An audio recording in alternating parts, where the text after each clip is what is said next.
పిఠాపురంలో పోటీ చేస్తున్న జనసేన పార్టీ అధినేత పవన్ కళ్యాణ్ను భారీ మెజార్టీతో గెలిపించుకునేందుకు తెలుగుదేశం పార్టీ, జనసేన పార్టీల కార్యకర్తలు సమిష్టిగా కష్టపడి పనిచేయాలని తెలుగుదేశం పార్టీ రాష్ట్ర అధికార ప్రతినిధి, పిఠాపురం మాజీ ఎమ్మెల్యే ఇరు పార్టీల కార్యకర్తలకు పిలుపునిచ్చారు. పిఠాపురం మండలం విరవలో తెలుగుదేశం పార్టీ, జనసేన పార్టీలకు చెందిన కార్యకర్తలతో మాజీ ఎమ్మెల్యే వర్మ ఆత్మీయ సమావేశం నిర్వహించారు. ఈ సందర్భంగా ఇక్కడ పోటీ చేస్తున్న పవన్ కళ్యాణ్ను గెలిపించుకోవడం తదితర అంశాలపై చర్చించారు. అనంతరం మాజీ ఎమ్మెల్యే వర్మ మీడియాతో మాట్లాడారు. ఈ కార్యక్రమంలో తెలుగుదేశం పార్టీ, జనసేన పార్టీల నాయకులు సకుమళ్ల గంగాధర్, కురుమళ్ల రాంబాబు, సకుమళ్ల నాగబాబు, నడిగట్ల అన్నవరం, అబ్బు, రెడ్డం భాస్కర్రావు, పిల్లి చిన్న, బర్ల అప్పారావు, మల్లిరెడ్డి, వెంకటరమణ తదితరులు పాల్గొన్నారు. ఆ విధంగా అయితేనే మనం మెజార్టీ గట్టిగా సాధిస్తాం. ఏదో మీటింగ్లు పెట్టాం, కూర్చున్నాం కదా అని ఆలోచించడం కాదు, కసిగా పనిచేయాలి. ఒక రాష్ట్ర అధ్యక్షుడు పవన్ కళ్యాణ్ గారు ఇక్కడికి వచ్చినప్పుడు ఆయన వచ్చినందుకు అంతే గౌరవించి మనం పంపించవలసిన బాధ్యత ఉందని కూడా తెలియజేస్తూ, మరి ఈవేళ గొల్లప్రోళ్ళ కార్యకర్తల సమావేశం పెట్టాం. వారికి కూడా ఇదే విధంగా దిశ తెలియజేయడం జరిగింది. అలాగే మల్లవరం ఎస్సీపేట కార్యకర్తలు పెట్టాం, మరి అది కూడా అదే విధంగా జరిగింది. అలాగే ఈవేళ చేనేత కార్మికుల నాయకుల్ని పిలిచాం, వారికి కూడా ఇదే విధంగా తెలియజేయడం జరిగింది. చంద్రబాబు నాయుడు గారి ఆదేశాలు పొత్తులో భాగంగా మనం చేయవలసిన బాధ్యత, మరి దాన్ని తగ్గట్టు చేశాం.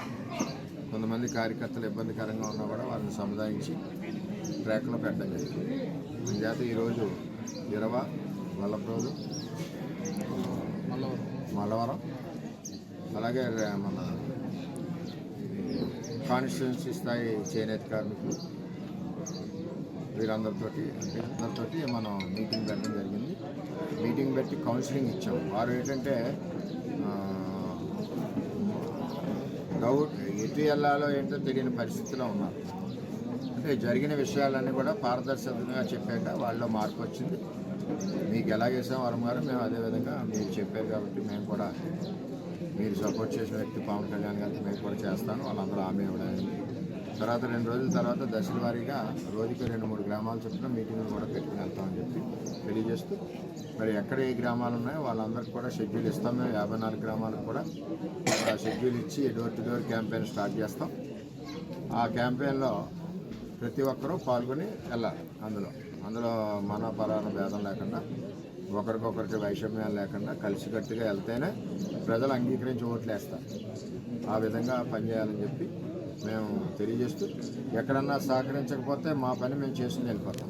మాకు చంద్రబాబు నాయుడు గారి ఆదేశాల ప్రకారం సహకరించమని కోరుతున్నాం, కలిసే పనిచేయాలని కోరుతున్నాం. ఎక్కడన్నా ఇబ్బందికర పరిస్థితులు ఉన్నా తెలుగుదేశం పార్టీ 100% పనిచేయవలసింది. తెలుగుదేశం పార్టీ కేడర్ అందరూ కూడా వాళ్ళు ఎందుకు ఇలా చెప్తున్నారంటే మాకు మచ్చరావడానికి వీల్లేదు. మేము ఏదైతే మాట ఇచ్చామో మాట ఇచ్చిన ప్రకారం మేము కష్టపడి పని చేస్తాం. పంచాయతీ ఇవన్నీ తెలుసుకుని అందరూ కలిసికట్టుగా ప్రయాణం చేసి అత్యధిక మెజార్టీ ఇస్తారని చెప్పి ఆశిస్తున్నాం.